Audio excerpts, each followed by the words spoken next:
Pues vamos a analizar todo esto con Daniel Bachandé, que es analista político especializado en Irán y Oriente Próximo y que suele estar con nosotros en momentos como este. Daniel, muy buenos días.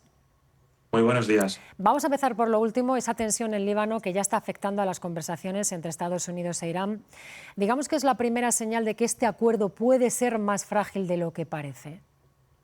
El acuerdo sigue siendo frágil y es que incluir el Líbano que va a condicionar directamente la relación entre Estados Unidos y la República Islámica hace que todo sea mucho más frágil y hay que tenerlo con mucha precaución. Y es que realmente no existe una confianza todavía entre Estados Unidos y los nuevos líderes iraníes, estos nuevos interlocutores que en su momento, en la pasada semana, decidieron no atacar Israel después de los ataques que realizaron en el Líbano para intentar, digamos, poner encima de la mesa el memorándum y darle una oportunidad a las negociaciones.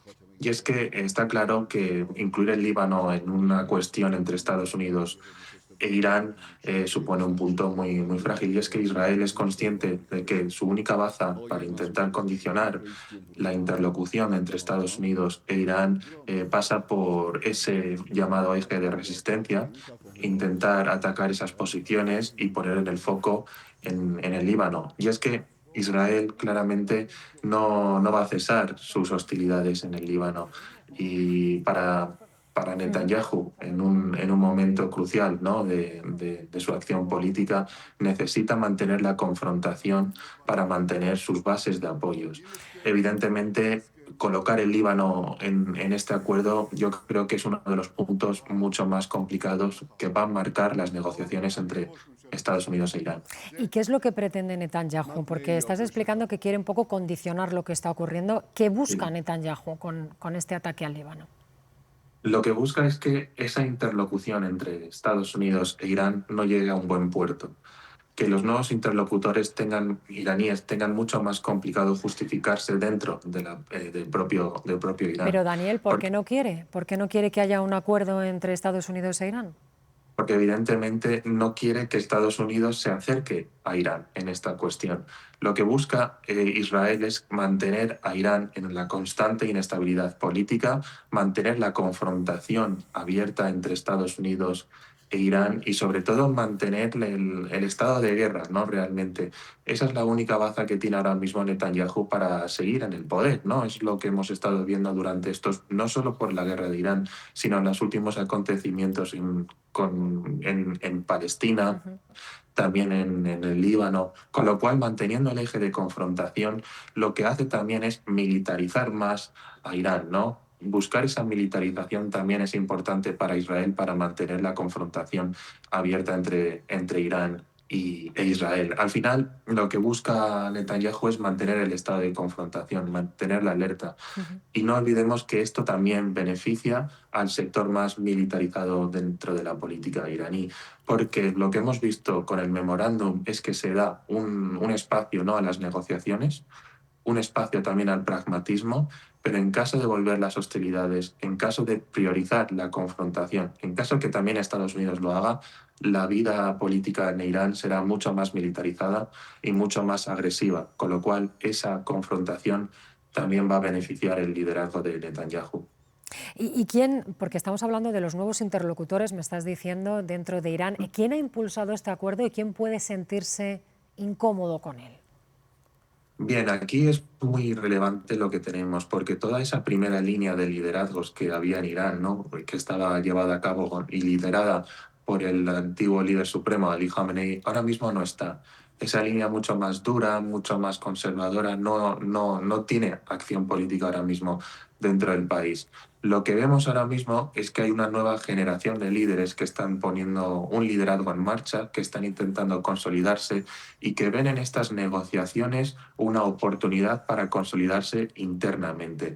Estamos hablando, por ejemplo, del ministro de Asuntos Exteriores, el propio Galibaf, que es el que está llevando ahora mismo las negociaciones, porque no olvidemos que estos líderes ahora mismo que están emergiendo, que están supervisados guardias revolucionarias necesitan justificarse internamente. Y la mejor manera para ello es a través del alivio económico.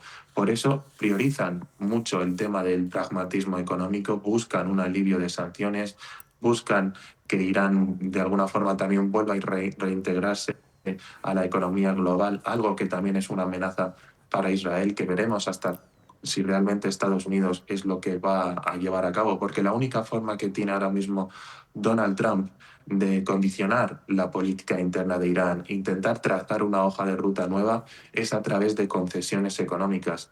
Porque de esa forma el sector militar, ¿no?, más duro, más férreo, que no olvidemos que ahora mismo hay un liderazgo también, podemos hablar de pragmatismo, pero mucho más agresivo, que ahora mismo entiende que ha salido reforzado de esta guerra.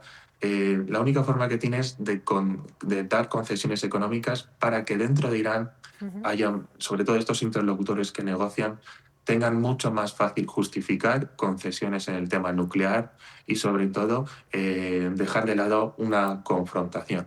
Pero evidentemente ahora mismo no es solo una cuestión que lleve a cabo Estados Unidos e Irán, sino que hay un tercer actor que es Israel y que va a condicionar las negociaciones.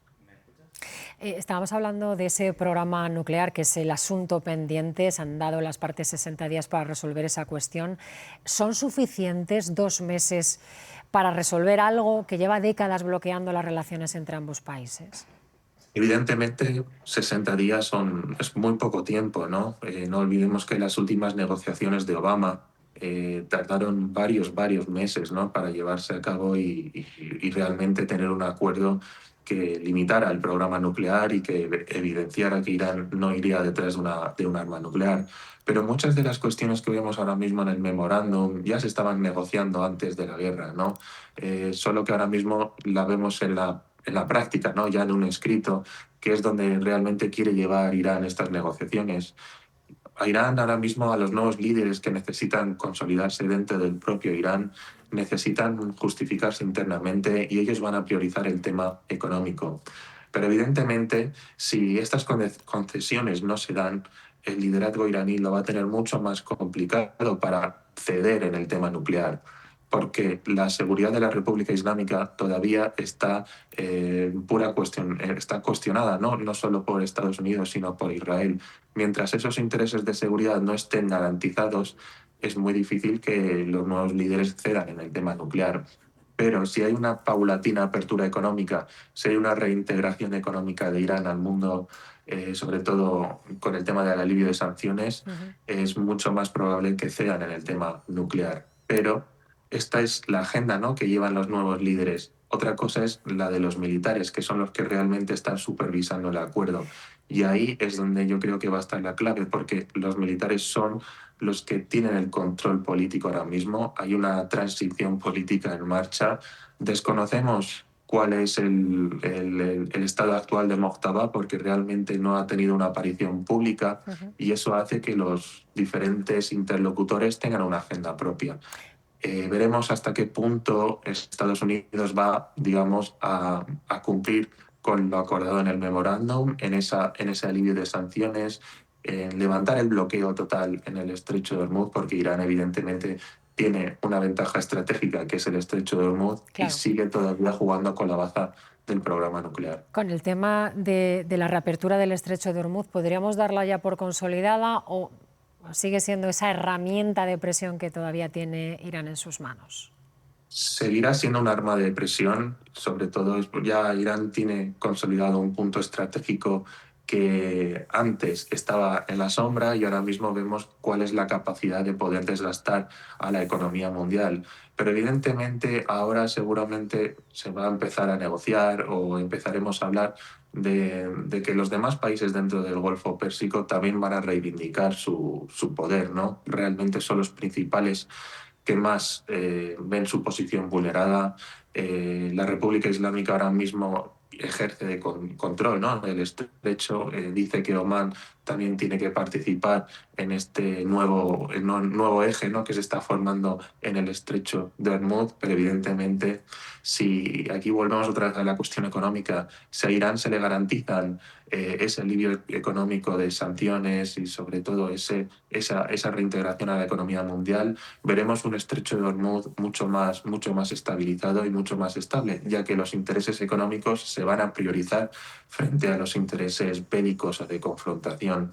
Ahora mismo Irán también tiene muchos problemas internos, o sea, eso es evidente, tiene una crisis de legitimidad, tiene una crisis económica galopante y es muy importante que este nuevo liderazgo se consolide en base a eso, ¿no? En base a la economía, mirando siempre por el tema económico, porque evidentemente ahí es donde va a estar gran parte de su oportunidad política. El estrecho de Hormuz ahora mismo, si vemos un alivio económico en Irán, veremos un estrecho mucho más estable frente a lo que hemos estado viendo hasta ahora. Y ya para terminar, Daniel, no sé qué opinión tienes, si eres optimista sobre esta tregua. ¿Qué tendría además que ocurrir en las próximas semanas para que este alto el fuego se convierta en una paz duradera? Evidentemente es una situación muy inestable. No sabemos realmente hacia dónde van a ir estas negociaciones. Yo destacaría que el nuevo liderazgo de Irán, como ya te he comentado, es verdad que es muy pragmático ahora mismo porque lo único que busca ahora mismo es un alivio económico, pero no olvidemos que también puede llegar a ser muy agresivo. Lo hemos visto durante esta última guerra.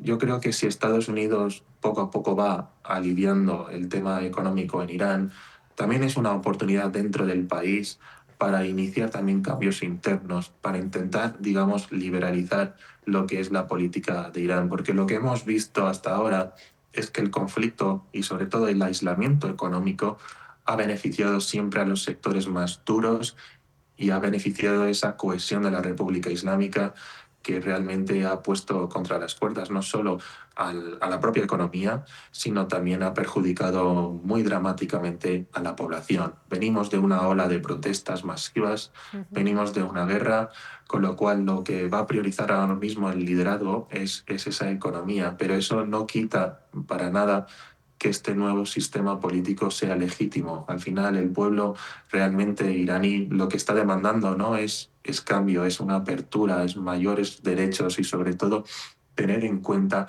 que ellos también, ¿no?, busquen estar representados. Y aquí yo creo que la mejor forma sería, ¿no?, ese alivio económico, pero no olvidemos que hay algo en el memorándum que merece destacar, y es que sería los iraníes propios, el propio gobierno, quien iba a gestionar esos fondos. Y ahí yo creo que tenemos que leer también cuáles van a ser las condiciones de Estados Unidos respecto al alivio económico, porque realmente pueden reforzar, ¿no?, a este ala más dura y evidentemente la República Islámica mantenerse, ¿no?, en lo que es en el poder. No olvidemos también el papel de Israel, que esa va a ser la clave, pero insisto, si hay alivio económico, hay oportunidad política para las transformaciones dentro del país. Pues con esa frase nos quedamos. Daniel Bashande, analista político especializado en Irán y Oriente Próximo, gracias como siempre por atender la llamada del canal 24 Horas. Un placer.